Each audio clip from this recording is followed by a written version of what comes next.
90% से ज़्यादा जो ज़िमनी इंतखाबात थे वो अपोजिशन की जमातों ने जीते, जो कि हुकूमत के लिए एक बदतरीन साल गुजरा इंतखाबात के लिहाज से। सब्सक्राइब करें और बेल दबाएं ताकि कोई खबर रह न जाए।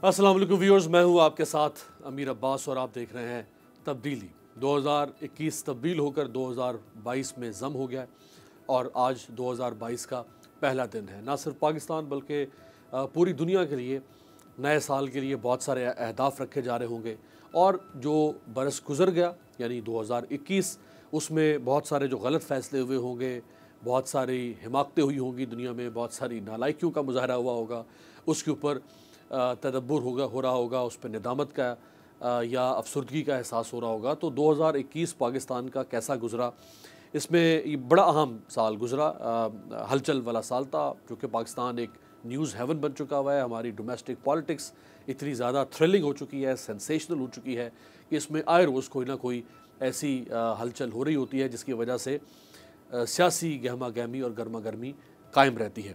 12 से ज़ायद ज़िमनी इलेक्शन हुए 2021 में, जिनमें 2 ज़िमनी इलेक्शन तहरीक इंसाफ ने जीती, सिर्फ 2, यानी 90% से ज़्यादा जो ज़िमनी इंतखाबात थे वो अपोजिशन की जमातों ने जीते, जो कि हुकूमत के लिए एक बदतरीन साल गुजरा इंतखाबात के लिहाज से। लोकल गवर्नमेंट जो खैबर पख्तूनख्वा में हुए पहले मरले में, उसमें भी सबसे आगे मौलाना साहब, इमरान खान साहब के सबसे जो सख्त तरीफ़ हैं, और अपोजिशन की मजमूई सीटें तहरीक इंसाफ से बहुत ज़्यादा निकली। सेटबैक था इमरान खान साहब के लिए। इसी तरह कैंटोनमेंट के जो लोकल गवर्नमेंट इलेक्शन हुए उसमें अगरचे तहरीक इंसाफ ने कुछ जगहों पर अच्छा परफॉर्म किया, लेकिन मजमूई तौर पर जिस तरह कारकर्दगी होनी चाहिए थी वो इंतहाई मायूस कुन कारकर्दगी रही। PDM ने सैनेट से यूसुफ रज़ा गिलानी साहब को सेनेटर मुंतखब करवाया। इस्लामाबाद से कुलभूषण यादव से मुतल्लिक बड़ी अहम एक कानून साजी हुई। इलेक्ट्रॉनिक वोटिंग मशीन यानी यकसर पाकिस्तान का 74-75 साल का जो इंतखाबी निज़ाम है उसको यकसर तब्दील करने के लिए इमरान खान साहब ने एक कानून मंजूर करवा लिया पार्लियामेंट से। सेहत कार्ड का बड़ा चर्चा रहा और इसको ये हुकूमत अपना आप कह लें कि एक ट्रम्प कार्ड के तौर पर इस्तेमाल कर रही है, और वो समझती है कि शायद ये एक ऐसा प्रोजेक्ट है जो उनकी सियासी साख को बहाल कर सकेगा। एक मुतनाज़ा मीडिया डेवलपमेंट अथॉरिटी बनाने जा रही थी हुकूमत, जिसके ऊपर हुकूमत को सरेंडर करना पड़ा, क्योंकि तब पाकिस्तान का मीडिया, सिविल सोसाइटी, तमाम सियासी जमातें अपोजिशन की यानी हुकूमत के अलावा वो इसके ख़िलाफ़ खड़ी हो गई और हुकूमत को इससे पीछे हटना पड़ा। इसी तरह से IMF के दस्तनगर रहा पाकिस्तान। इस साल में भी मईशत के हवाले से महंगाई 12% से ज़्यादा चली गई, गुर्बत में इजाफ़ा हुआ बजाय ये कि कमी हो पाती। इसी तरह से जो बाकी मुआशी चैलेंजेस हैं उनमें रुपए की कदर में बदतरीन कमी हुई, यानी कभी तसव्वुर भी नहीं किया होगा पाकिस्तान में किसी ने कि डॉलर 180 रुपए तक भी जा सकता है। इसी तरह से ट्रांसपेरेंसी इंटरनेशनल की जो रिपोर्ट हर साल आ रही है, इस साल की रिपोर्ट में भी हुकूमती इदारों की कारकर्दगी और करप्शन की जो तस्वीर है वो कोई काबिल सताइश नहीं रही है। एक बहुत बड़ा वाक़या इसी साल में हुआ, वो फॉल ऑफ काबुल जिसे कहा जा रहा है। अफ़गानिस्तान 20 साल के बाद वापस तालिबान के पास चला गया, अमेरिका के हाथ से निकल के। सानिया सियालकोट हुआ जिसने पाकिस्तान का सर शर्म से झुका दिया। अगर हम शर्म महसूस ना करें तो ये एक अलहदा बात है, लेकिन ये वाक़या ऐसा था कि जिसने पूरी कौम को दुनिया में तमाशा बना दिया था। और साल ख़त्म होने से कुछ पहले ही इमरान खान साहब की हुकूमत ने पाकिस्तान की पहली नेशनल सिक्योरिटी पॉलिसी को मंजूर किया। ये भी बहरहाल एक बड़ी कामयाबी रही है। मैं चाहूँगा कि जल्दी से आपको मिनी बजट के हवाले से जो शौकत तरीन साहब ने जिसका दिफा किया और दिफा करते हुए उन्होंने क्या कहा है वो सुने।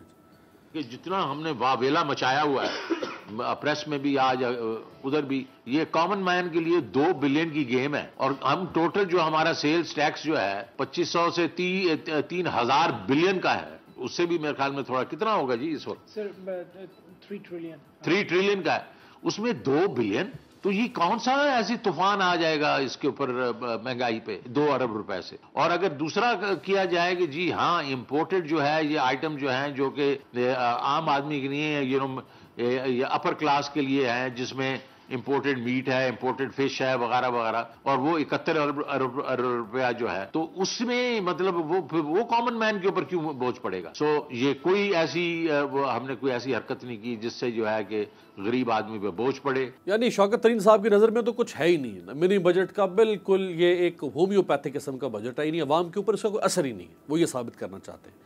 तो अगर इसके ऊपर इसका अवाम पर कोई असर नहीं है तो इसको लाने की ज़रूरत क्या थी। हुकूमत मिनी बजट उसी सूरत में लाएगी ना जब वो कहीं ना कहीं उसकी मैशत में जाके कोई ऐसा मोड़ आएगा, कोई ऐसा क्लॉटिंग पॉइंट बनेगा कि जहाँ पे हुकूमत को अपनी सांस बहाल करनी है और उसको दोबारा से बजट को रिविजिट करना पड़ रहा है, और उसका मकसद होता है कि आप कहीं ना कहीं टैक्सेस में इजाफा कर रहे हैं। इमरान खान साहब ने क्या कहा है वो भी दिखाएं।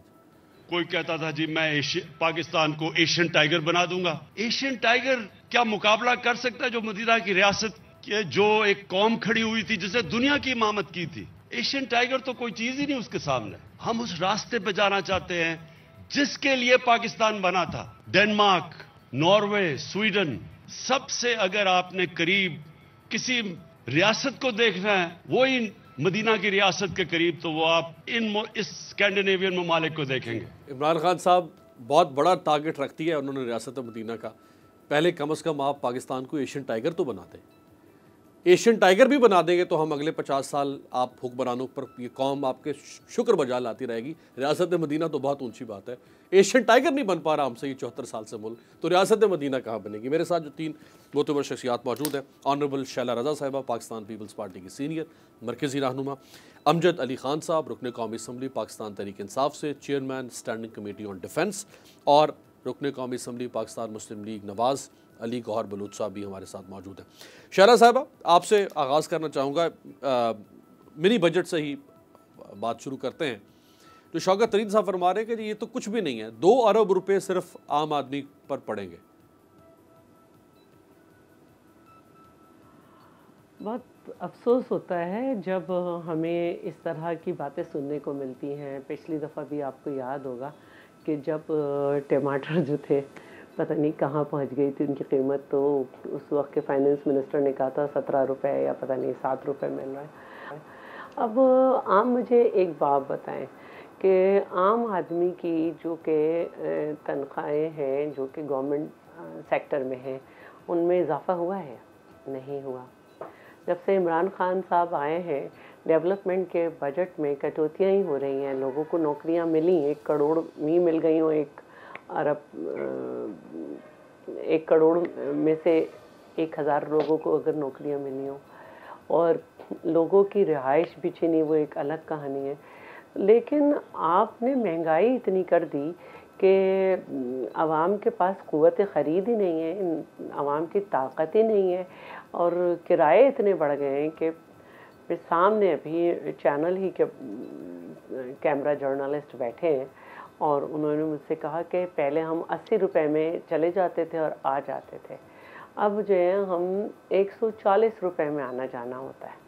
तो अब बजट तो आउट एक ही बंदे के निकलने से हो गया ना घर से, तो हर चीज़ पे आपने 17% सेल्स टैक्स कर दिया। आप कह रहे हैं कुछ हुआ ही नहीं।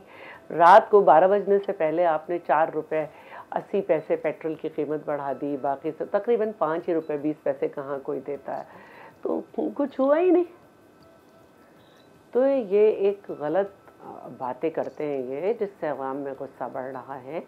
आप 2.66 अरब रुपए की मराद जो है, ये मैं नहीं कह रही है, UNDP की रिपोर्ट है कि हमारे जो अशराफियाँ हैं जिसमें लैंड माफिया भी शामिल है, ये उनको जो है ये मराहत मिल जाती हैं, लेकिन गरीब आवाम को कोई मराहत नहीं है सिवाय टैक्स के। और ये जो इनडायरेक्ट टैक्स आपने लगाए हैं 17% सेल्स टैक्स करके, मुझे हैरानी होती है कि आपने दिया क्या है अभी तक आवाम को। कहते हैं कि मेरे पास आज आए हुए थे रावलपिंडी ट्रेडर्स एसोसिएशन आई हुई थी, तो उन्होंने कहा कि आप अपनी लोकल इंडस्ट्रीज़ को तो आगे करें ना।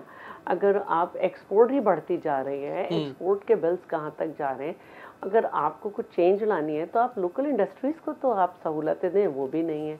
कहते हैं कि जी कंस्ट्रक्शन तो सरिया और सीमेंट की कीमतें कहाँ हैं, ये भी गलत है। इस सारी चीज़ में करंट अकाउंट डेफिसिट अब कहाँ है, बजट डेफिसिट कितना है, कोई नहीं बोल रहा, बल्कि कह रहे हैं 2 अरब ही तो लग गए। क्या 2 अरब की कोई चीज़ आपने दी? आप कहते हैं सेहत कार्ड। पहले जो है जिन चीज़ों के पैसे नहीं होते थे कि हॉस्पिटल में जाके पर्ची बनवानी है, छोटे कोई टेस्ट कराने हैं, उन सब पे आपने पैसे कर दिए। अगर कोई रात को आईसीयू में रुकता है, एक रात के 1 लाख रुपए बन जाते हैं, चलो कुछ कम कर लो, तो ये 10 लाख का कार्ड कितने दिन चलेगा? तो ये सारी बातें जो हैं आप कोई रिलीफ ही नहीं दे सके। और नए साल में जब हम एंटर हो रहे हैं तो हमें लास्ट ईयर का जब 2021 में हम एंटर हो रहे थे तो इमरान साहब कहा करते थे कि ये तरक्की का साल है, कोई भूखा नहीं सोएगा। लेकिन आप देख लें, जब एंड होने वाला था, असद उमर ने दिसंबर में कहा कि आखिरी हफ्तों में चीज़ें सस्ती हो जाएंगी, और इदारा शुमारियात रिपोर्ट कर रहा है कि हफ्तावार 20.05% महंगाई बढ़ रही है। फिर रात को चलते चलते पेट्रोल की कीमतें बुलंद कर दी। अपने ज़माने में इमरान साहब कहते थे कि जब पेट्रोल की कीमत बढ़ती है होता है। तो मुझे बताएं कि अब रात गए अचानक ही 4-4 रुपए डीजल और पेट्रोल की फीडर कीमत में इजाफा कर दिया। कौन सा झूठा नारा दिया है? तोहफा था, ये शौक था हुकूमत का आवाम के लिए। मैं ज़रा अली गौर बलोच साहब को भी शामिल कर लूँ। अली गौर बलोच साहब, जो इमरान खान साहब ने एशियन टाइगर की बात की है, वो दरअसल तंज था आपकी लीडरशिप के ऊपर, क्योंकि आपकी लीडरशिप बार बार पाकिस्तान को एशियन टाइगर बनाने की, लाहौर को पेरिस बनाने की बात करती थी। तो उन्होंने जो आपका मॉडल है उस मॉडल को रिजेक्ट कर दिया। वो कह रहे हैं ये मॉडल नहीं है, असल मॉडल है जो इमरान खान साहब का ब्रांड ऑफ रियासत मदीना है, वो इसको अचीव करना चाहते हैं। बिस्मिल्लाहिर्रहमानिर्रहीम।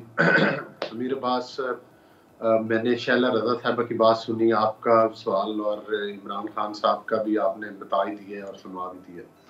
देखिए, गुजारिश ये है कि आप किसी मुल्क को मतलब है कि संवारने के लिए, बनाने के लिए, उसको स्टेबल करने के लिए, उसको अपने पांव पर खड़ा करने के लिए जितनी भी मेहनत कर लें, लेकिन अगर उसके बाद आप किसी के हाथ में एक, मैं समझता हूँ कि एक किसी लीडर को आप क्रेन पर बिठा दें और उसको कहें कि इस हर चीज को गिराना है, तो जितने साल उसको बनाने में जी मैं चेक करवा रहा हूँ, आवाज देखें जी, शहरा साहब को आवाज नहीं जा रही। देखिए अली भाई, जो आपने एशियन टाइगर मुल्क को मतलब है कि आप कह रहे हैं कि बनाना था, जिस पर इतना टाइम लगता है किसी चीज को बनाने के लिए, जब गिराने वाले को आप एक क्रेन पर बिठा दें और उसको कहें कि इसको हर चीज को गिरा दो, तो बनाने वाले को साल लगते हैं, गिराने वाला जो है वो घंटों और दिनों में हर चीज को गिरा सकता है। हमारी तो ये है, हमारे लिए अफसोसनाक ये खबर है कि इस मुल्क पर एक आदमी जो है जिसको कि अवाम का मैंडेट हासिल नहीं है, जो कि चोर दरवाजे के जरिए इक़्तिदार पर बरजमान हुआ है, उसको एक ऐसी क्रेन पर बिठा दिया गया है कि जो क्रेन एक तरफ से शुरू हुई है और पूरे पाकिस्तान को तबाही और बर्बादी करती जा रही है, पाकिस्तान की सियासत को। यानी आप ये कह रहे हैं कि खान साहब कंटेनर से उतरे और क्रेन पे चढ़ गए, आप ये कह रहे हैं? क्रेन पर चढ़ गए हैं। अफसोसनाक ये कि इन्होंने जमीन पर तो इनके पाँव लगे ही नहीं, कंटेनर से उतरे और क्रेन के ऊपर छलांग लगाई है, और क्रेन इस तरह से गिरा रही है जिस तरह से कि गरीबों के घरों को गिराया जाता है। खान साहब की क्रेन रुकने नहीं पा रही। देखें, जो अमीर अब्बास बात की जाती है ना, 2 अरब का बोझ पड़ा, आप एक माशाल्लाह आप एक इंतहाई, मैं समझता हूँ कि एक पढ़े लिखे और तजर्बाकार एक साफी हैं। आप मुझे अपने दिल पर हाथ रख के बताएं कि ये सिर्फ 2 अरब का बोझ है, जो 16, 17% आपने परचून के ऊपर जो है वो मतलब है कि टैक्स लगा दिया है, और फिर जो पेट्रोल की लेवीज है आप देख लें कि वो कितने परसेंट बढ़ा दी है। कहते थे हम वो नहीं बढ़ाते। फिर उसके साथ आपने हत्ता के छोड़े, मतलब आपके दिल में इतना भी रहम नहीं है कि आप बच्चों का दूध ही छोड़ देते हैं। गरीब के बच्चे को खालिस दूध तो मिलता नहीं, वो पाउडर मिल्क में पानी छानी डाल के अपने बच्चे को तसल्ली देता है। आपने उसके ऊपर भी, डेयरी प्रोडक्ट्स के ऊपर भी टैक्स लगा दिए हैं, ताकि मतलब है कि किसी बच्चे को मतलब है आपने वो दूध का जो घूंट था वो भी आपने छीन लिया है। अमीर बात ये नहीं है। हमने अगर एशियन टाइगर की बात की थी तो हमने करके दिखाया था। अगर कि मैं कह सकता हूं कि चलें जी 100% टारगेट अचीव ना हुए होंगे, लेकिन मुझे बताएं कि उस वक्त लोड शेडिंग कितने कितने घंटे की होती थी जो जब हमने रोशनियां बहाल की मियां नवाज शरीफ साहब की क़यादत में, जब हम पाकिस्तान का जो है मतलब है कि किस्मत बदल देने वाला सी पैक प्रोजेक्ट पाकिस्तान में लेकर आए, और आप देखें कि लाहौर से लेकर कराची तक दरमियान में एक सखर का पैच बनता था, इनसे आज तक वो भी नहीं बनाया गया, कम से कम एक पैच ही मुकम्मल कर देते। फिर आपने देखे कि खादों की कीमतें किधर थी, फिर आप देखें कि जो अद्वियात हैं लोगों को वो किस कीमत पर मिलती थी, फिर आप देखें कि आटा, चीनी और घी की कीमतें कितनी कम होती थी, और ना सिर्फ कम होती थी, उसके साथ साथ लोगों की तनख्वाहें भी बढ़ी थी। मैं अपनी बात को समेट रहा हूँ अमीर बात, लेकिन मैं गुजारिश ये करना चाहता हूँ कि हम कोई हर प्रोग्राम में टॉक शो में कोई तनकीद बराए तनकीद नहीं है। मुझे तो इस बात पर हैरानगी होती है, और मैं यकीन कर ले कि इंसान पूरी जो कौम है पाकिस्तान की वो परेशान, और मैं समझता हूँ कि ज़हनी तनाव का तो शिकार अलग बात है, लेकिन जब मैं समझता हूँ खान साहब में मतलब है कि इंतहाई माजरत के साथ कि एक मतलब है कि बेशर्मी की इंतहा होती है कि आप फिर भी सीना तान के कहें कि मैं पाकिस्तान को ये बना रहा हूं, मैं पाकिस्तान को उस मॉडल पे लेकर जाऊंगा। भाई आपने तो पाकिस्तान का बेड़ा गर्क कर दिया, चौथे साल में तो हुकूमतें डिलीवर माड़ी से माड़ी हुकूमत भी डिलीवर करना शुरू कर देती है, बुरी से बुरी हुकूमत भी डिलीवर करना शुरू कर देती है। इलेक्शन आपके सर पे खड़े हैं, आप वोट लेकर नहीं आए, आपने अगर सिर्फ आप तोहफा देना चाहते हैं तो आइंदा वोट चुराने के लिए आप ईवीएम मशीन का तोहफा देना चाहते हैं ताकि आप दोबारा मुसल्लत हो सके, लेकिन आप दोबारा नहीं मुसल्लत हो सकेंगे इंशाअल्लाह ताला इस मुल्क के ऊपर, और आपको हम हरगिज़ वोट नहीं चुराने देंगे। अभी केपीके में नहीं देखा आपके साथ क्या हालात हुए, अभी आपने पंजाब में जो लोकल बॉडी इलेक्शन हुए थे, चले कंटोनमेंट बोर्ड, इन सारी बातों पे जो आपने फरमाया, जो शैला साहिबा ने कहा, और जो इस वक्त लोग बारे में क्रिटिसाइज कर रहे हैं, यही जरा अमजद न्याजी साहब के सामने रखते हैं। अमजद अली खान साहब, माचिस पर 17% टैक्स लगा दिया गया है, वो कह रहे थे कोई नहीं, एक आम आदमी पे तो कोई असर नहीं पड़ रहा। डेयरी प्रोडक्ट्स बनाने में जो मशीनरी इस्तेमाल होती है उस पर 5% से बढ़ा के टैक्स 17% कर दिया गया है। अब वो टैक्स किस पर उतरेगा, उसका बोझ पड़ेगा? जाहिर बात है जो इस्तेमाल कर रहा है। आयोडाइज नमक जो, उसके ऊपर टैक्स लगा दिया गया है। 350 अरब रुपए का टैक्स आप इकट्ठा करने जा रहे हैं, वो आप अशराफिया से इकट्ठा करेंगे, मुझसे या आम आदमी से नहीं भी कर रहे, अशराफिया से भी इकट्ठा करेंगे, तो अशराफिया ने बोझ अल्टीमेटली पाकिस्तान के आम आदमी पर डालना है ना, वो अपने ऊपर तो बोझ नहीं सहेगी, तो बोझ इनडायरेक्टली पड़ेगा उसी आम आदमी के ऊपर जो पहले पिस रहा है। तो ये क्या लॉजिक दे रहे हैं वो जी सिर्फ 2 अरब का पड़ा है बोझ? बिस्मिल्लाहिर्रहमानिर्रहीम। अमीर अब्बास, सबसे पहले मैं अपने दोनों कोलीग्स को ये कहना चाहूँगा, इन्होंने तो अभी तक मेरे ख्याल में ये पढ़ा ही नहीं है। ये फाइनेंस बिल या जो बिल आया है नेशनल असेंबली के अंदर फाइनेंशियल एडजस्टमेंट का, अगर इन्हें पढ़ा होता तो मुझे बता देते कौन सी चीज़ बढ़ रही है, कौन सी चीज़ एडजस्ट हो रही है। देखिए, वज़ीर ख़जाना ने बड़े वाज़ेह अंदाज में कौम को बताया है कि तकरीबन ऑलमोस्ट जितना भी बजट है जो जिसको अब इन्हांस किया जा रहा है जीएसटी में, वो या रिफंड हो जाएगा विद इन वीक या उसको रीएडजस्ट कर दिया जाएगा। हाँ, 2 अरब का बिल्कुल, इसमें कोई शक नहीं है कि उसमें इजाफा हुआ है। उसके बारे में भी चूंकि अभी तो सेनेट के पास गया है, सेनेट अपनी रिकमेंडेशंस के जब नेशनल असेंबली में वापस करेगा तो उसको भी देखेंगे कि इसको दोबारा हम रीएडजस्ट कर सकते हैं या नहीं। मसला ये नहीं था कि हम, चूंकि एक जो इंटरनेशनली डोनर्स एजेंसीज हैं उनका एक जेन्युइन इतराज़ ये भी था कि आप सबके जो है वो टैक्सेस बराबर करें। आपका किसी का कम दे रहे हैं, किसी का ज़्यादा दे रहे हैं, तो बेहतर ये है कि आप इनको अगर फैसिलिटेट करना चाहते हैं तो थ्रू सब्सिडीज कर दें या इनको रीएडजस्ट करें, लेकिन आप इन अशिया पे जो है वो चीज़ें एक जैसे टैक्स के साथ लगाएं। तो उसमें कोई इतना बड़ा इशू नहीं था, उसको सिर्फ एडजस्ट किया गया है। और बहुत सारी चीज़ें थी जिसको हमने रिफ्यूज़ भी कर दिए। काश के हम जब इंटरनेशनल एजेंसीज के पास जाते हैं तो ये भेजने वाले तो यही लोग हैं ना, क्योंकि आप पाकिस्तान पे जब इतना बड़ा आप डेट छोड़ के जाएंगे तो रीपेमेंट्स के लिए तो आपको फिर जाना ही पड़ता है। को हमको खुशी से तो नहीं गए। काश कि हमारे लिए ये इकोनॉमी में इतना कुछ छोड़ के जाते तो आज हमें कशकौल उठा के दोबारा इन इदारों के पास ना जाना पड़ता। और हमें वो फैसले ना करने पड़ते जो हमें हमारे लिए मुश्किल होते, या जिस पे आज ये इतने बड़े बड़े जो है भाषण दे रहे हैं और बड़े बड़े अपने जो इनकलाबी दावे कर रहे हैं कि हमने तो ये किया था। लेकिन काश ये भी, जब पाकिस्तान तहरीक इंसाफ की गवर्नमेंट आई थी 2008 में, तो कम से कम ये उसमें 20-30 अरब डॉलर छोड़ के गए होते, 7-8 अरब डॉलर ना छोड़ के गए होते।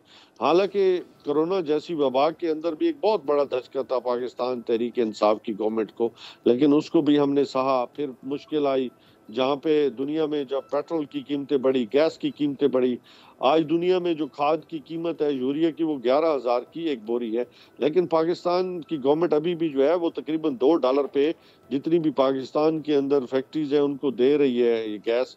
तो आप खुद सोचें कि ये सारा कुछ किया जा रहा। हाँ, मुश्किलात आई हैं कि क्योंकि कुछ जो मिडल मैन थे उन्होंने खाद को जो है अंडरग्राउंड किया, कुछ माफिया उसमें, उसके बावजूद भी गवर्नमेंट जो है, हालांकि हमारे पास जो स्टॉक आ रहा था जिसके लिए हमने अब ट्रैकिंग सिस्टम बना रखा है, मुश्किलात हैं अभी कुछ, लेकिन इंशाल्लाह सेटल हो जाएंगी। अच्छा, लेकिन इसका ये मतलब साहब, ये जो IMF के पास जाने का जो जवाज हुकूमत देती है वो जवाज ये है कि ये चूंकि जो आपने भी फरमाया कि चूंकि ये पिछलों ने इतना मुआशी बोझ डाल दिया था कि हमें IMF के पास जाना पड़ा। अगर ये जवाज तहरीक इंसाफ के लिए काबिल कबूल हो सकता है तो फिर ये जवाब तो नून लीग के लिए भी काबिल कबूल होना चाहिए, क्योंकि जब नून लीग IMF के पास गई तो वो ये कहकर गई जो आप कह रहे हैं कि पीपल्स पार्टी के दौर में इतना बोझ पड़ गया था और इतने कर्जे थे उनको उतारने के लिए हमें कर्जे लेने पड़ रहे हैं। फिर ये जवाब पीपल्स पार्टी के पास भी है, वो मुशर्रफ पर डाल देते हैं। मेरी बात समझ ले, मेरी बात समझे ना, उस वक्त जब मुशर्रफ इनको 0 दे के गया था डेट IMF के, कि उसने निजात हासिल की थी, और मसला IMF का नहीं होता, मसला आपको पता है इंटरनेशनली बहुत सारी एजेंसीज और होते हैं जिनको आप जो है उनसे आप कर्जा लेते हैं। उसमें वर्ल्ड बैंक है, एशियन डेवलपमेंट बैंक है, कुछ और इदारे हैं जो ये समझते हैं कि IMF गारंटर होगा तो हम उनको कर्जा देंगे या अपने इनको जो है वो लोन की शक्ल में जो है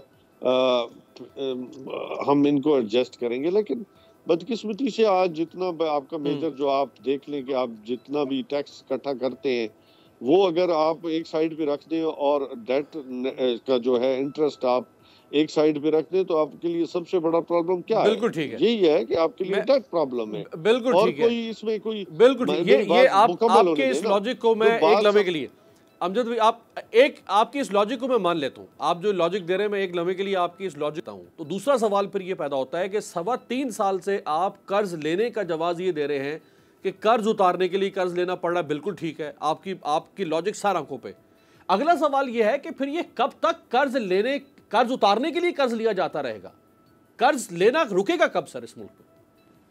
देखिए, जब आप कशकौल हाथ में थमा गए हैं ना, तो आज इसके लिए जो कौमी पॉलिसी लाई गई है जिसके ऊपर एक बड़ी तवील गौर खौज हुआ है, तो उसका मकसद भी ये है कि अगर हमने अपने पैरों पे जब तक खड़ा नहीं होना हर सतह पे, उसके लिए आपके लिए जो इकोनॉमिक्स है, उसके लिए आपकी फॉरेन पॉलिसी है, उसके लिए आपकी फूड सिक्योरिटी है, उसमें बहुत सारे आपका हेल्थ सिस्टम है, बहुत सारे इदारों का अहाता की, बिल्कुल काइनेटिक और नॉन काइनेटिक एक्सेस के खिलाफ आपकी जो है जद्दोजहद है पाकिस्तानी फोर्सेस की, पाकिस्तान की स्टेट की। तो ये सारी चीज़ें इसीलिए कौमी सलामती के अंदर डाली गई हैं कि अगर हमने अपने आप को सावरन बनाना है, हमने अपने फैसले खुद करने हैं, तो हमें उठ खड़ा होना होगा। और इसके लिए हम इकदाम कर रहे हैं कि डायरेक्ट टैक्सेस जो है उसको बढ़ाया जा रहा है। देखिए, कह के लगाने वाले इनसे पूछे ना कि आप इन्हें इस मुल्क के लिए क्या किया, सिवाय अपनी जायदादें बनाई, अपने बड़े बड़े महल्लात बनाए, इन्होंने क्या किया मुझे बता दें।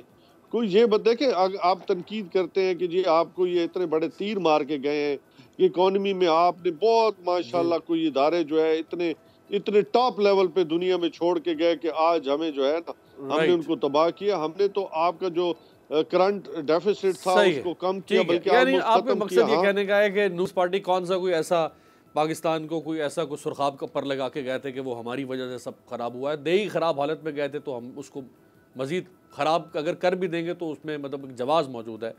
ब्रेक के बाद इमरान खान साहब की 2019 की, 2020 की, 2021 की स्टेटमेंट्स शाला साहिबा और आपके सामने।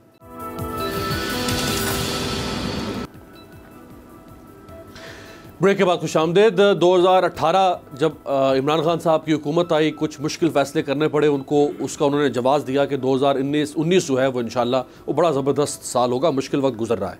2019 जब आया और 2020 जब आया तो उन्होंने क्या कहा, दिखाएं। इकॉनमी स्टेबलाइज होने की मुबारकबादें दी जा रही थी, एक दूसरे को खुशामदेद कहा जा रहा था। 19 में कहा कि मुश्किलें टल गई, 20 में कोई मुश्किल नहीं होगी, आसानी आसानी होगी। जब 20 आया तो कहा कि अभी मुश्किलें टल गई, 21 में आसानी आसानी होगी। जब 21 आया तो क्या कहा? कौम को ये भी कहना चाहता हूँ कि बड़ा इंशाल्लाह अच्छा वक्त आ रहा है। हमारा मुल्क वो जो बड़े मुश्किल वक्त से था, मैं जो लोगों को कहता रहता थोड़ा सब्र करो, घबराना ना, लोग घबरा जाते थे क्योंकि ज़िंदगी कभी स्ट्रेट लाइन में तो जाती नहीं है, ऊंच नीच होती है ज़िंदगी में। तो जब नीच आती है ज़िंदगी में तो इंसान को सब्र करना चाहिए। अल्लाह का करम है कि अब हमारे लिए जो शहरा साहिबा जब 21 आ गया तो ये कहा गया कि भाई मुश्किल वक्त टल गया, अब आइंदा आसानियाँ होंगी। अब ये 22 आ गया है, ये ना हो कि 22 में भी कहा जा रहा हो कि मुश्किल वक्त टल गया है, 23 में आसानियाँ होगी। देखिए 21 में इन्होंने कहा था कि तरक्की का साल होगा, कोई भूखा नहीं सोएगा। लोगों की क़ुव्वत ख़रीद के बढ़ाने के लिए इन्होंने क्या किया, मेरा बार बार सवाल है। फिर कहते हैं कि इंडस्ट्रीज़ तो सरिये और सीमेंट की क्या कीमत है, पाकिस्तान की कितनी इंडस्ट्रीज़ चल रही हैं, आपकी इंपोर्ट क्यों बढ़ रही हैं।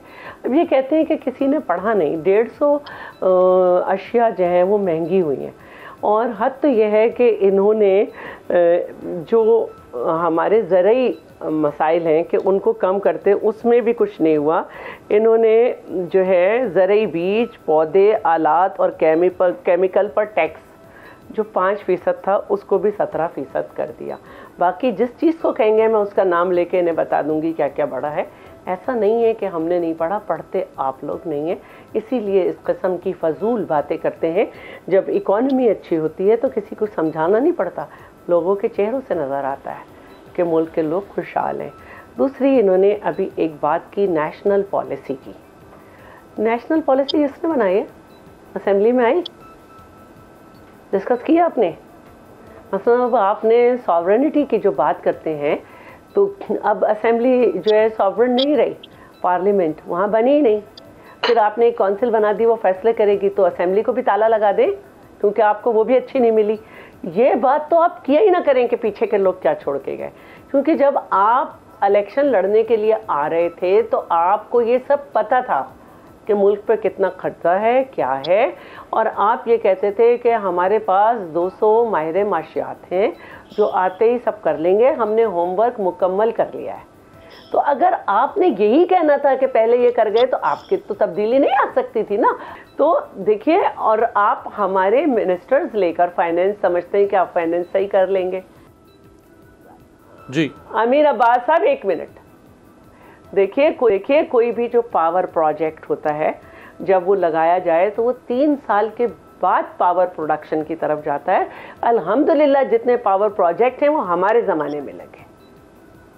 तो 3 साल बाद जब हमारी हुकूमत नहीं थी उन्होंने पावर प्रोडक्शन शुरू की।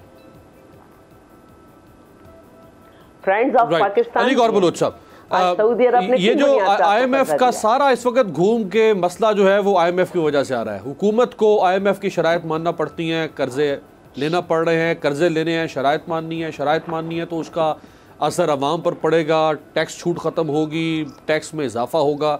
मसला IMF का है, IMF में आप चले गए थे, ना आपने पीपल्स पार्टी का कर्जा ज़रूर किया, ना आपने अपने दौर में कर्जा लेना छोड़ा। वो सारा का सारा इस वक्त नज़ला आप गिराते हैं हुकूमत के ऊपर। देखिए अमीर अब्बास, गुजारिश ये है कि अमजद मेरा भाई है और शरीफ आदमी है, मैं इस बात की तो मैं तय करता हूँ, लेकिन देखिए गुजारिश ये है कि इंतहाई माजरत के साथ अमजद साहब कम अज कम आप टॉक शोज में आते हैं, आप थोड़ी सी तैयारी के साथ जरूर आया करें। मैं आपको रिक्वेस्ट करता हूँ, हो सकता है आपकी हुकूमत से कोई 1-2 अच्छे काम भी हो गए हो। वो आपको कह रहे हैं आप पढ़ के नहीं आते, आप उनको कह रहे हैं वो स्पीकर की चेयर पे बैठते हैं।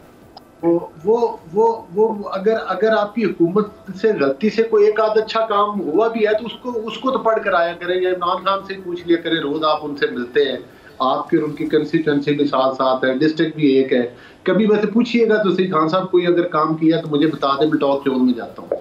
गुजारिश ये है कि हमने कर्जे लिए, हमसे पिछली हुकूमतों में भी कर्जे लिए। जादू की छड़ी और अलादीन का चिराग सिर्फ अमजद खान न्याजी की पार्टी के पास था। हम तो कहते थे कि हम इंसान हैं, जिन नहीं है, लेकिन बाहैसियत इंसान हम वादा करते थे कि हम मुल्क में डिलीवर करेंगे। जब हम इक़्तिदार में आए 2013 में मियां मोहम्मद नवाज शरीफ की क़यादत में, तो मियां साहब ने एक ही कौम से वादा किया था कि मैं लोड शेडिंग का खात्मा करूंगा, और अल्हम्दुलिल्लाह उन्होंने रिकॉर्ड, उस वक्त पाकिस्तान को दीमक की तरह लोड शेडिंग चाट रही थी, इंडस्ट्री बंद थी, हर घर के आगे जनरेटर चलने की आवाज आया करती थी, और जिम्मेदार लोग जो थे वो बेचारे परेशान थे कि उनके ट्यूबवेल के 1.5 लाख रुपया बिल भी आता था और साथ बिजली भी नहीं आती थी। हमने अगर कर्जा लिया तो अब अमजद न्याजी साहब एक पेंसिल और कागज आगे रख लें, लिखें, नोट करें। हमने कर्जा लेके सी पैक का अरबों रुपए का प्रोजेक्ट लेकर आए। हम कर्जा लेकर हमने बिजली का जो पर यूनिट था रेट वो 5 रुपए तक रखा सब्सिडाइज करके। हमारे वक्त में पाकिस्तान के कर्जे उतारे भी गए। जो हमने कर्जा लिया उसके साथ पाकिस्तान के ऊपर लगा के पाकिस्तान को तरक्की दी। पाकिस्तान की जो जीडीपी ग्रोथ रेट थी वो 6% के करीब लेकर आए। पाकिस्तान में महंगाई के खात्मे के लिए 4% तक हम उसका सिंगल डिजिट में लेकर आए, और अब 20% पे, डबल डिजिट पे। और जो अभी शैला रजा साहिबा फरमा रही थी, हर हफ्ते 20% जो है वो मतलब है कि खाने पीने की शाह के ऊपर और रोजमर्रा की शाह पर वो अलग रेट बढ़ रहे हैं। वो एक अलग म्यूजिक है जो पूरी कौम सुन रही है। रात को आपने जो है वो बढ़ा दिए। मैं सिर्फ इतनी बात पूछता हूँ, हमने कर्जे लेकर पाकिस्तान के कर्जे उतारे। कोई IMF वाले हमारे चाचे के पुत्र तो नहीं थे, वो हमसे किस्त लेते थे, वापस करते थे। उन्होंने कर्जे लेके आप पे कर्जे उतारे? हमने कर्जे उतार के फिर उसके साथ पाकिस्तान के ऊपर भी लगाए। मैं अमजद न्याजी अपने मोहतरम भाई, आपने कर्जे उतार के कर्जे चढ़ा भी तो दिए ना अमजद साहब। जो एक तो ये जो अली गौर बलोच साहब ने कहा कि भी कर्जा लेना गलत नहीं है। हाँ, अगर हमने कर्जे लिए हैं तो हमने उससे मुल्क की तरक्की के ऊपर वो पैसा पंप इन किया है या पोर इन किया है, तो उसमें कोई हर्ज नहीं है। जो सवाल शहला साहबा ने उठाया कि भाई आप आज ये मत बताएं कि मुल्क बर्बाद है, आप ये बता कर आए थे कि मुल्क बर्बाद है, हम ठीक करने के लिए आ रहे हैं। तो आपने ठीक करने के सवाल का जवाब देना है, आपने बर्बादी का नहीं रोना बैठ के कि मुल्क बर्बाद छोड़ गए थे। अमीर अब्बास एक थ्योरी में अक्सर सुनता, वो कहते हैं वो खाते हैं लगाते भी तो है ना। आप देखें मिनिस्टर कम्युनिकेशन मुराद सईद साहब से पिछले दिनों उन्होंने बिल्कुल जनाब कैटेगोरिकली अपनी पूरी स्टेटमेंट विद फिगर्स रिकॉर्ड के साथ कि अल्हम्दुलिल्लाह हमने अपने दौर के अंदर कितनी डेवलपमेंट लेके आए हैं थ्रू कम्युनिकेशन रोड्स की। उसके अलावा प्रोविंशियल गवर्नमेंट्स देख लें, यूनिवर्सिटीज़ कितनी बनी हैं, बन रही हैं, हॉस्पिटल्स बन रहे हैं, बन कितनी गई हैं, कॉलेजेस, स्कूल्स, हॉस्पिटल्स। तो आज हेल्थ सिस्टम आपका अल्हम्दुलिल्लाह, कंस्ट्रक्शन इंडस्ट्री जो है वो बूम कर रही है, एतमाद है लोगों का। बाहर से पैसा आया, 27 अरब डॉलर से ज़्यादा, मेरे ख्याल 29 के करीब पाकिस्तान में इस साल आया है, और आने की तवक्को है ज़्यादा, यानी कि 32 क्रॉस करेंगे। तो ये एतमाद है अल्हम्दुलिल्लाह। टेक्सटाइल इंडस्ट्री जो है वो पूरे बूम से अब चल रही है। उसके अलावा आपके डैम्स बन रहे हैं। उसके अलावा आपका सिस्टम कितना खड़ा किया। फिर आपका पाकिस्तान की तारीख के 2 बड़े जो है ना वो सोशल वर्क प्रोग्राम्स दिए गए हैं। कोरोना में दिया गया है 1200 अरब का, फिर अल्हम्दुलिल्लाह अभी 1475 अरब रुपए का जो मुश्किल में हमने दिया है। तो ये सारी चीज़ें क्या, इनको अगर नजर, बहुत सारी और चीज़ें हैं जिनको मैं गिनवा सकता हूँ, लेकिन मोटी मोटी गिनवाई है। फिर आपने किसान कार्ड दिया है, 40 लाख खानदानों को जो है वो दे रहे हैं, कर्जा जात दे रहे हैं, विदाउट इंटरेस्ट दे रहे हैं, कामयाब जवान है। तो ये चीज़ें क्या, और फिर टेक्निकल एजुकेशन के लिए हम लोगों को तैयार कर रहे हैं कि जी 2020 अपना 30 का 2050 का, ताकि लोग को जो टेक्निकल हैंड है वो बने, और पाकिस्तान जो है वो तरक्की की राह पे जो हमने देखो हम एक रास्ता बनाने की अल्हम्दुलिल्लाह एक ट्रैक बनाया है। और ये देखो 72 साल का जो गंद है ना इन्होंने डाला है, तो उसका हिसाब कर लें। तो उसमें अगर आप कहें कि जिस ओवरनाइट आप सुबह उठे अमीर अब्बास और वो कहें कि इमरान खान जो है वो जिधर से गुजरते रहे वहाँ से इंडस्ट्री जो है वो उगती रहे, रोड्स बनते रहे, पेरिस बनते रहे। अच्छा, ये पता नहीं क्या, जब हम ये कहते हैं 72 साल का गंद, ये वैसे देखें ना, ये थोड़ी नामुनासिब बात नहीं है कि उन 72 सालों में तो लियाकत अली खान भी वज़ीर आज़म थे, उन 72 सालों में ग़ुलाम मोहम्मद का दौर भी आप शामिल कर देते हैं, उसमें अयूब खान भी डाल देते हैं, उसमें ज़ियाउल हक, वो सारा डाल देते हैं। इनका दौर तो एक्चुअली 88 से शुरू हुआ ना, पीपल्स पार्टी नून लीग का। आप 72 सारा खाता इन्हीं में डाल देते हैं बेचारों के। 72 साल के इसलिए कहते हैं ना कि जो कुछ 60 की दहाई में हमने तरक्की की, उसको इन्होंने मिलियम मेट किस तरह किया जमहूरियत कि जो रातों रात इंडस्ट्री को नेशनलाइज कर लिया। अच्छा, उसके बाद क्या हुआ कि जितने भी डॉलर्स थे इन्होंने जो आपके फॉरेन अकाउंट्स थे सारे फ्रीज कर दिए। तो आपने इकोनॉमी का बेड़ा तो उसी दिन गर्क कर दिया था कि पाकिस्तान जहाँ जा रहा था वहां इन्होंने इसका भट्ठा ही बिठा दिया। ये तो मैंने 2 मिसालें दी है और बहुत कुछ कहा जा सकता है। मुझे बता दे, कोई बता दे कि जब इनकी हुकूमतें थी तो इन्होंने कहा कि ये इदारा जो है वो हमने काल कर दिया है। मुझे बताएं, जब लाड़काना की हॉस्पिटल के बेडों पे कुत्ते सो रहे हो, अभी कौन सा इदारा खसारे में मेरे ख्याल में ये अभी पूरे अपना मीडिया पे चल रहा है कि 1400 के कितने के 1200 के करीब जो है स्कूल जो है वो घोषित स्कूल थे और उनको जो फंड्स होते हैं सिंध के, ठीक है। मुझे बताएं कि आप कौन सी तरक्की की बात करते हैं, कौन से अच्छाई की, कौन सी पॉलिटिक्स की बात करते हैं। आपने सिर्फ लूट और खसूट की पॉलिटिक्स के अलावा किया क्या है, सिवाय सरे महल, दुबई टावर्स, ईवान फील्ड के जो है वो फ्लैट्स बनाए हैं। अच्छा, स्टील मिल का भट्ठा आपने बिठा दिया, रेलवे का भट्ठा आपने बिठाया, PIA का भट्ठा बैठा हुआ था।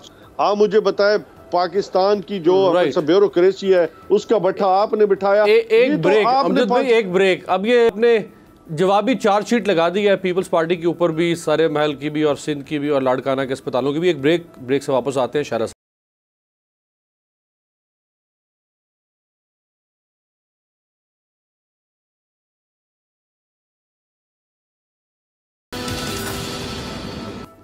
ब्रेक के बाद खुशामदेद जी। शायरा साहबा, ब्रेक से पहले एक ही आर्गूमेंट है तहरीक इंसाफ के पास और तहरीक इंसाफ का जो फॉलोअर है वो उस आर्गूमेंट को मानता है, वो तस्लीम करता है, वो उसके ऊपर ईमान और एतबार की हद तक वो कहता है कि बिल्कुल ठीक है, इमरान खान साहब जो आज मुश्किल फैसले कर रहे हैं वो बामरे मजबूरी कर रहे हैं और वो मजबूरी का फंदा आप लोगों ने उनके गले में डाला हुआ है। ना आप इस मुल्क के साल पे छोड़ के जाते, ना उनको ये सारे मुश्किल फैसले करने पड़ते और कड़वे घूंट पिलाने पड़ते हैं आवाम को।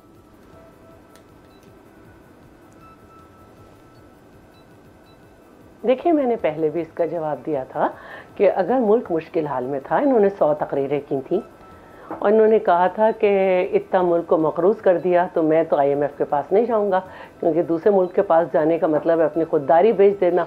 और अगर मैं वज़ीर आज़म बना और तो मैं तो खुददार हूँ, मैं खुदकुशी कर लूँगा। तो आपको पता था ना कर्जा है, आपको पता था ना कि ये सारे ख़राब लोग हैं, आपने जेलों में भी डाला। हासिल क्या किया? कुछ नहीं, ठीक है, कुछ नहीं हुआ।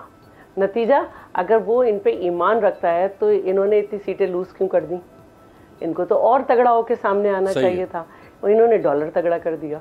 ठीक है, अब ये कहना कि सिंध के हॉस्पिटल, अब वैसे उसका ईमान भी लड़खड़ाना शुरू हो गया। अभी हाल ही में एक बच्चा मुराद सईद के गोट का, मुराद सईद लोग ने आके हमारे यहाँ इलाज हो रहा है किसी का, तो अगर आपको इलाज कराना है ना तो हमारे यहाँ तो सारा इलाज फ्री है। और आपको अंदाज़ा भी नहीं है कि ये घोस्ट स्कूल किसके ज़माने के हैं। ज़िया और मुशर्रफ, ये मुशर्रफ के ज़माने के हैं, जो पीपल्स पार्टी की हुकूमत को हटा के जो मफाद परस्त लोगों को साथ मिलाया जाता है, तो फिर उनकी अकाउंटेबिलिटी नहीं होती। एक ही इलाके में 7 स्कूल यूँ लाइन से हैं, तो हमारा काम है उनको बेहतर करना, उनको जहाँ तक को बेहतर करना और जहाँ तक को उनको यूटिलाइज़ करना। जो नहीं है वो नहीं है, तो हम तो कर रहे हैं। कभी आपको रिपोर्ट याद है कि KP की एजुकेशन की रिपोर्ट क्या आई थी कि कितने % बच्चे हैं ही नहीं, चमकनी के स्कूल का क्या हाल है, फलानी जगह क्या हाल है। और अभी सोशल मीडिया पर जो है इस्लामाबाद के स्कूल का दिखा रहे हैं कि बच्ची खुद झाड़ू दे रही है यूनिफॉर्म पहने। ये आपके यहाँ हो रहा है। और ये जो हॉस्पिटल है ना, इसको साकिब अमीन ने अपनी जेब से 1 लाख रुपए जो है वो जिना हॉस्पिटल को दिया था। अचानक दौरा किया तो उन्हें दौरों का शौक था, और जब KP में किया था तो उन्होंने कहा था यहाँ कुत्ते का भी इलाज नहीं हो सकता। फिर आपका राल टिप की, आपने ये 3 हॉस्पिटल हमारे हथियाने का ऐलान किया, लेकिन बजट नहीं रखा। हमने फिर भी 18 बिलियन रखा। तो आप वो बात ना करें जिसकी वजह से आप टाइम को किल कर सकते हैं, 1 घंटा किल कर सकते हैं, आपके सारे लोग मुख्तलिफ चैनल्स पे जाके अपना टाइम ले सकते हैं। लेकिन ज़रा ज़मीन पर आइए और ज़रा देखें क्या हालात हैं लोगों के। आप क्या कहना चाहती हैं? उन्होंने 3.5 साल किल कर दिए हैं वो आपके जी बिल्कुल, मैं ये समझती हूँ कि इनका काम सिर्फ इतना है कि चैनल पे आएँ और अपना टाइम जो है ना वो किल करें और लोगों को कहें सब अच्छा है। लेकिन सब जो हैं वो झेल रहे हैं। लोग तो ये प्रोग्राम भी नहीं देख रहे हैं, लोग बहुत परेशान हैं, बहुत परेशान हैं। और मेरी बात को माने और कभी अपने इलाके में चहल हमारे प्रोग्राम का 1 घंटा चाहे किल कर दें, लेकिन आवाम का फायदा हो जाए तो फिर भी खैर है ना। आप हम पे जितने भी इल्ज़ाम लगा लें, आप हम पे जितने भी इल्ज़ाम लगा लें, पूरी ऑपोजिशन को जेल में कर दें, हमें जेल में कर दें, जो आपकी ख्वाहिश है। कहते थे इमरान साहब कि जब मैं आऊँगा तो ये सब जेल में होंगे, और उन्होंने किया भी। आप हमें भी कर दें, आवाम को कोई रिलीफ दे दें। ये जो सिर्फ 2 अरब है जिससे कोई फर्क नहीं पड़ रहा, मुझे सिर्फ ये बता दें कि कोई 10 रुपये आपने बढ़ाए हैं, कोई नौकरी दी है? ये कहना इंडस्ट्रीज। मैंने कहा कि मेरे यहाँ सुबह पिंडी ट्रेडर्स एसोसिएशन आया हुआ था, उन्होंने रिक्वेस्ट की है कि खुदारा जो लोकल इंडस्ट्रीज है उसको चलाएं, इंपोर्ट रोकें। इंपोर्ट देखें कितनी बढ़ रही है हर दफा। बहस बनाए, बहस करनी है, ठीक है। अली गौर बलोच साहब, एक तंज किया है इमरान खान साहब ने शहबाज शरीफ साहब पे भी, नवाज शरीफ साहब पे भी, वो जरा जल्दी से सुनाए। हर 3 महीने के बाद तो मुश्किल में है, कल मुश्किल में है। खान साहब फ्रेश इलेक्शन हो गया, असेंबलियां तोड़ देंगे। खान साहब तो इस हवाले से आपका मौक़िफ़ क्या है कि नवाज शरीफ आज आ रहा है, कल आ रहा है?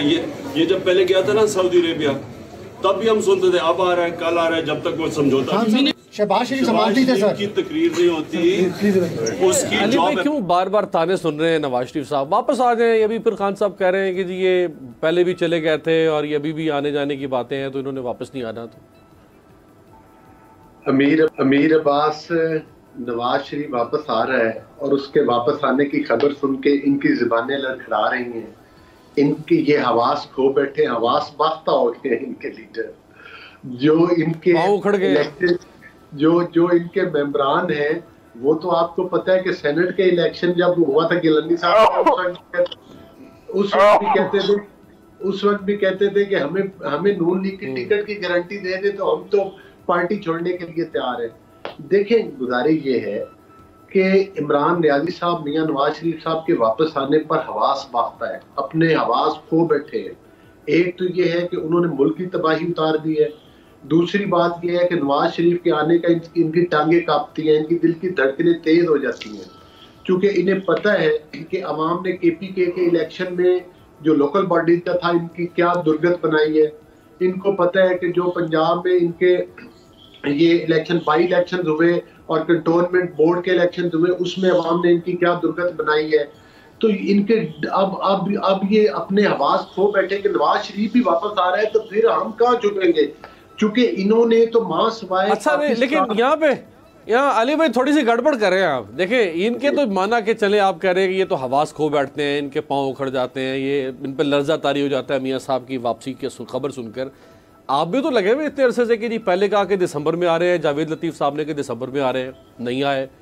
फिर याद सादिक साहब ने कहा मैं लेने जा रहा हूँ 12 जनवरी को, मैं लेके आऊँगा वापस मियाँ साहब को। खामोशी होगी, बल्कि पार्टी ने कहा कि भाई हमारा कोई ताल्लुक ही नहीं इस बयान से, उनका ज़ाती बयान है।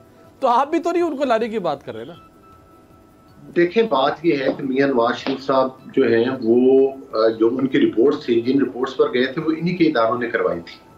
और दूसरी बात ये है कि और आज भी इनकी हेल्थ मिनिस्टर, आप उनको अपने प्रोग्राम में आज बुलाए, कल वाले प्रोग्राम में, और मैं आपका प्रोग्राम जरूर सुनूंगा बैठ के।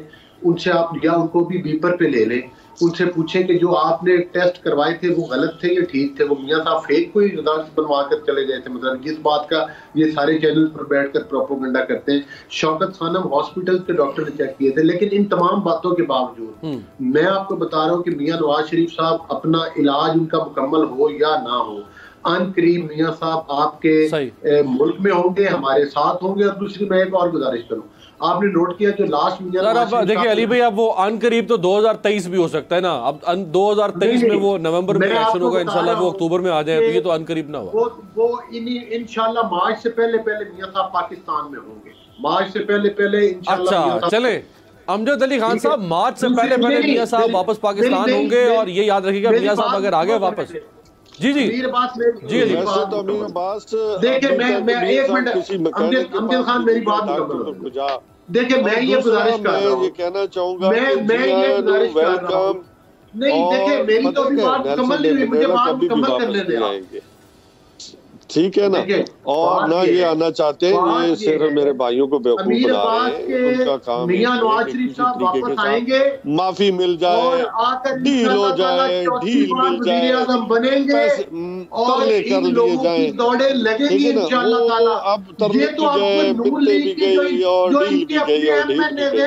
लेकिन मैं तो खान साहब को ये कहूंगा कि जिन लोगों ने चीट किया है मेडिकल रिपोर्ट्स में, उन सबको जो है मेरा जाती जो मेरी राय है कि वो अपना मतलब है कि वो इनकी पॉलिसी के किसी की जरूरत ना हो कि ये इस टाइप का कोई दोबारा मिस है। क्या कर रखे हैं, दो आदमी साथ बुलवाते हैं नहीं, तो ये आपने देखे ना, इस तरह की कोई कार्रवाई ना हो, दोबारा से एक्शन ना हो, तो फिर जो अभी मियां साहब गए उसके ऊपर आपकी हुकूमत थी, पंजाब में भी मरकज में भी, तो आप इंक्वायरी कर लेते कि ये जाली रिपोर्ट्स किसने बना के नवाज शरीफ साहब को बीमार क्यों जाहिर किया गया? अगर जाली, मेरा जाती राय ये गलत हुआ। मैंने कहा है ना कि ये ठीक तो नहीं हुआ। अगर ये है तो आपके प्राइम मिनिस्टर साहब को, बल्कि प्राइम मिनिस्टर ने तो खुद कहा कि ये तो इतनी मजबूत खातून है शीरी मज़ारी, उनकी आंखों से भी आंसू आ गए थे, ऐसी कोई रिपोर्ट्स थी, तो इंक्वायरी भी तो होनी चाहिए थी ना, वो तो नहीं करवाई आपने। बिल्कुल होनी चाहिए यार। अपना अमीर अब्बास, मैंने कहा ना कि जिस सतह पे भी ये चीटिंग हुई है उनके खिलाफ इंक्वायरी होनी चाहिए, क्योंकि जैसे मियां साहब जहाज में अभी मेरे पहुंच नहीं तो आगे जो है वो हरीसे और पता नहीं क्या कुछ आगे, और इंक्वायरी होनी चाहिए जो इन्होंने कोरोना का अरबों रुपए का अमीर बाप फंड खाया, उसकी इंक्वायरी होनी चाहिए। जो अरबों रुपए का फंड ये कोरोना का खा गए हैं, जो चीनी चोर और आटा चोर अरबों रुपए पाकिस्तान के हड़प कर गए, उस चीज की इंक्वायरी होनी चाहिए। और जो बीआरटी पेशावर में इन्होंने अरबों रुपए खाया है। लेकिन अमजद साहब, एक बात तो है कि नवाज शरीफ साहब जिस हालत में भी गए, जैसे भी गए, वो एक और मौजू है। लेकिन अगर वो वापस आ जाते हैं, नवाज शरीफ आज आए या कल आए या परसों जब भी आए, वो एक दफा काया पलट देंगे अपनी पार्टी की। ये ज़हन में रखें आप, टफ टाइम होगा आपके लिए। अमीर अब्बास, कुछ भी नहीं बदलेगा, सीधे जेल जाएंगे। और आपका ये खाम ख्याली है कि के नीचे से चलिए, बहुत बहुत शुक्रिया अमजद अली खान साहब, अली गौर बलूच साहब, सैयद साहब हमारे साथ थी, तीनों मेहमानों का बहुत शुक्रिया। आपसे मुलाकात होगी कल, देखते रहिएगा तब्दीली।